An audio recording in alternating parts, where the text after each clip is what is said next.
I'm Sharon Naklis at IDG, here with episode 35 of Do More with R, Export Your Data to Excel with Formatting or Multiple Tabs. I'm going to use two packages for this, Rio and OpenXLSX. I'll also load dplyr because I almost always end up using dplyr. For data, I'm going to use the state.x77 dataset that comes with R. It's a matrix. I'll turn it into a data frame with as.data.frame, so I can add a column with state names that are character strings. The next lines of code add the state names here. This last line moves the state column from the end to position number 1. And I also divide the illiteracy column by 100 so that a number like 2.1, which stands for 2.1%, will be 0.021. That's just so I can show some Excel percent formatting.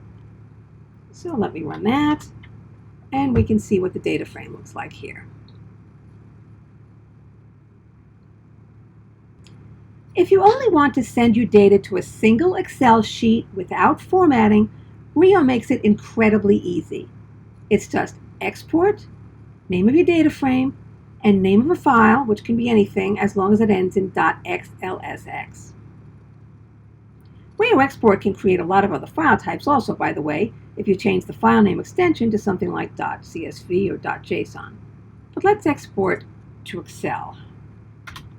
Run that, refresh my file list, and in addition to my MP4 recording I'm making now, I have a new Excel file. Let's take a look. No formatting, but all the data is here. Next, I'll add simple header formatting. An easy way to do that is to create a headline style object with the create style function. Here I'm centering the text, making it bold, and setting the size to 12. Create that. Then I can use that style in the write.xlsx command. You can see it here. Header style equals my headline style. So I'm going to write that file, refresh my file list, take a look at the new file with header style, and you can see that my first row is centered, bold, and slightly larger than the 11 point below. There are a couple of ways to format the cells below the header. If you're happy with Excel's out-of-the-box formats like number, or currency, or percentage, you can set those with the class command.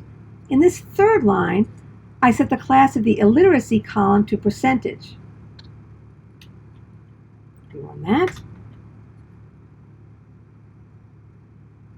Now if I create an Excel file, that column should have Excel's percentage format. Let's take a look at with percent style. That. And here you see it does in fact have the percent format. One more cool option for write.xlsx, you can create an Excel table complete with drop-down filters and sorting and table styles. It's as easy as adding as table equals true, and then you can also pick any built-in table style that Excel offers. In this case, I'm using Light 1. Let me run this single command. Look at my new file, my table, open that, and I've got an Excel table. Unfortunately, I'm almost never happy with Excel's default formats. I don't want 2 decimal places after my percent column, I want 1. And for my income column, I want to add a $sign, but no decimal places for cents. For more specific styling in cells below the header, I need a slightly more robust OpenXLSX process.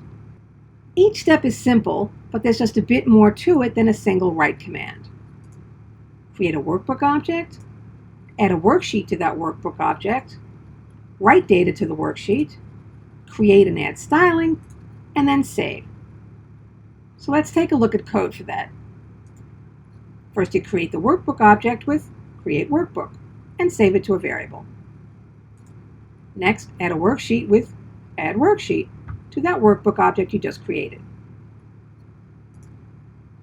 write data to a worksheet with Write Data. There are a couple of different ways to add styling. One is what I showed before, adding a class to a data frame column. Another way is to create a specific style. Here I made a percent format using the number format 0.0 and the percent sign. That will give me 1 decimal place. Then I need to use Add Style to apply the style to my worksheet, which I can refer to either by position number 1 or the name I gave it. But for body styling, I also need to specify the exact rows and columns I want for Add Style. In this last line here, I want my style in column 2, and then I want it applied to rows starting in row 2, ending in the last row, which I'm specifying here by using the number of rows in my data frame. And the last step, save the workbook with Save Workbook, and my file name with that .xlsx extension. Let me show you an example with the states data frame and our code in RStudio. So this code creates a workbook, adds a worksheet, writes the states data frame to that sheet, and then I'm creating a few styles. My dollar style with a dollar sign, comma for 1,000 separator, no decimal points. My percent style, 1 decimal point, and then a basic comma style with no decimal places.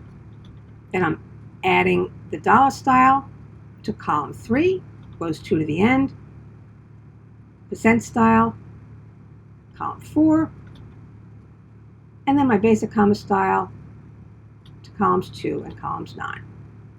And now I'm saving the workbook. Let's take a look at that.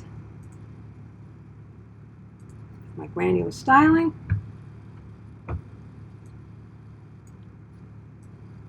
And you can see I've got comma here, dollar sign with no sense, percent sign, 1 decimal point, and my area column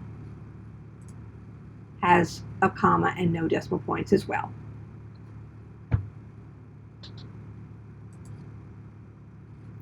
Last thing I want to show you is how to write data to multiple tabs.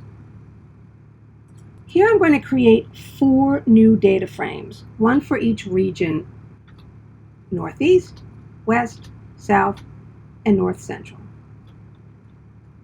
Next, I make a list of those data frames and add names to each item in the list. Now if I want to quickly export those to a single Excel file, 1 data frame per tab, without worrying about styling, I can use the write.xlsx function. My data frame list is the first argument, and the Excel file name is the second argument. Let's take a look at that.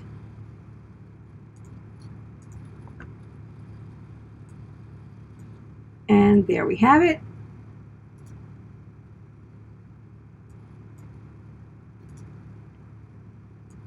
One data frame per tab. That's it for this episode. Thanks for watching. For more R tips, head to the Do More with R page at go.infoworld.com/morewithR, all lowercase except for the R. You can also find the Do More with R playlist on the YouTube IDG Tech Talk channel, where you can subscribe so you never miss an episode. Hope to see you next time.